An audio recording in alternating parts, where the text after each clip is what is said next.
mentioned about. Well below the historical average. It's just that it's above the shale era average. Now, we are seeing more operating in American shale. It's incrementally increased throughout the winter, and we were very close pre-Ukraine to being back to what we were kind of expecting at sub $4 prices. I'm not sure we're going to get there, but I do think because it's easier, let me rephrase that. It takes 3 to 8 years to bring a conventional oil or natural gas field online. In shale, it only takes 3 to 8 weeks because the United States has a lot of legacy infrastructure for transport. Our population centers are close to where the production is, and the technology of it allows for a lot faster development because you're not going after a really huge spot that you can stick a straw in. There's no big pool in shale. You know you have to drill down. You know you have to drill horizontally. You know you have to frack. And we've now made that an industrial process. So 3 to 8 weeks for bringing new stuff online is really no problem. But you can't do that anywhere else. So this is our price structure, and here are the Europeans and the Asians. They're already dealing with with natural gas prices that are 4 to 7 times what they are here. And because it takes 3 to 8 years to develop new fields, and because the Russian stuff is going offline, you should expect this to, at a bare minimum, triple over the course of the next couple of months. And based on when attacks start happening on the infrastructure, it could be a lot sooner than that. Liquefied natural gas is about to get really exciting because that's really the only option for the Europeans. I mean, you can imagine the French working with the Algerians a little bit more better and a little bit more closely, but again, 3 to 8 years. You can imagine the Italians going into Italy to try to get more oil and natural gas out of that, but that's 3 to 8 years plus, a chaos factor. But if you cut Russia out of the system, the only option for the Europeans is just to go to a different continent and source LNG cargoes. And there is not enough spare capacity on the planet to supply what is necessary. So the Europeans are on their own here. There's not a lot that the United States can do.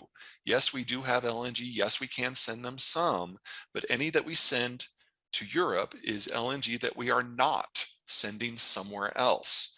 So until the end of the winter, the US can take the sting out of it. Fuel switching in Japan can take the sting out of it. But once it sinks in over this summer that the Russian stuff is never coming back, there's going to be a fight for what can be accessed. And let's give you an idea of how that's going to play out. This is an oil transport graphic that we pulled from the new book that publishes in June. The thicker the lines, the more tankers are plying that route. Pretty straightforward. We know that Urals is going to go away completely, but we also know that the United States crude exports are going to go away completely. If you melon scoop 5 million barrels a day of Russian crude out of the market, forget $100, forget $150. If we're at 200, we're very, very lucky. And there is no way that a president as populist as Biden will tolerate that if he has options. There's no way he will subject the American population to $200 oil if he doesn't have to. And he doesn't. Because in the 2015 omnibus bill, the US president has the authority to summarily suspend all crude oil exports.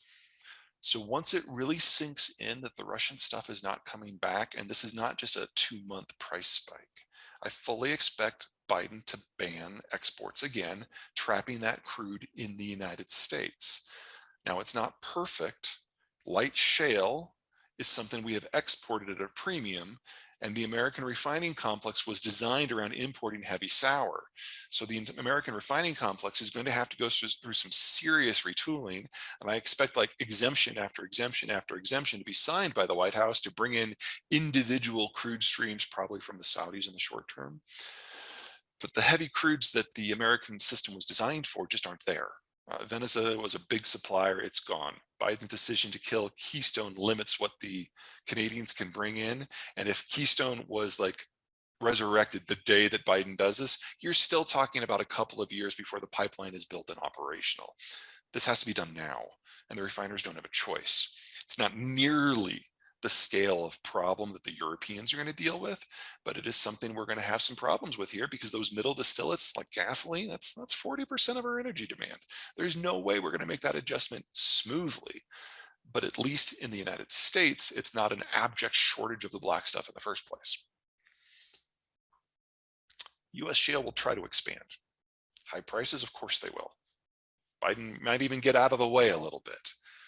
But the fastest US shale has ever expanded output is about 2 million barrels per day per year.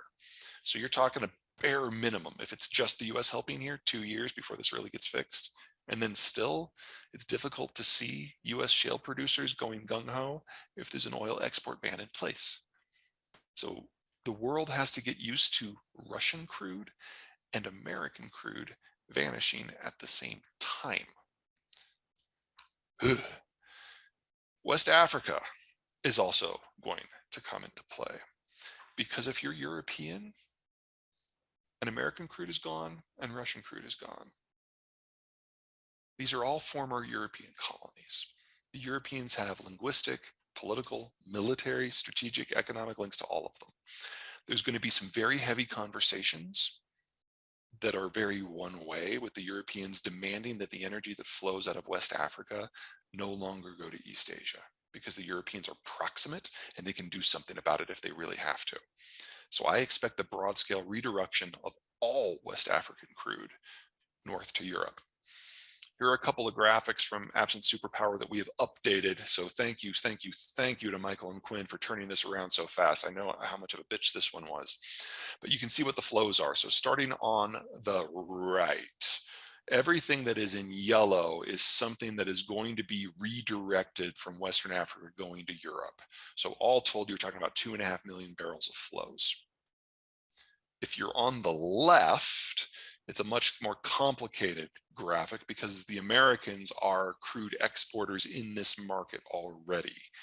Everything again in yellow is something that is no longer going to make it to East Asia. They're going to be completely dependent upon the red from the Persian Gulf. The Americans will still be in play, but it's probably going to be spread out a little. I'm sorry, let me rephrase that. The Americans are no longer going to be in play because of a crude oil ban, so that purple just goes away. And the blue, that's going to be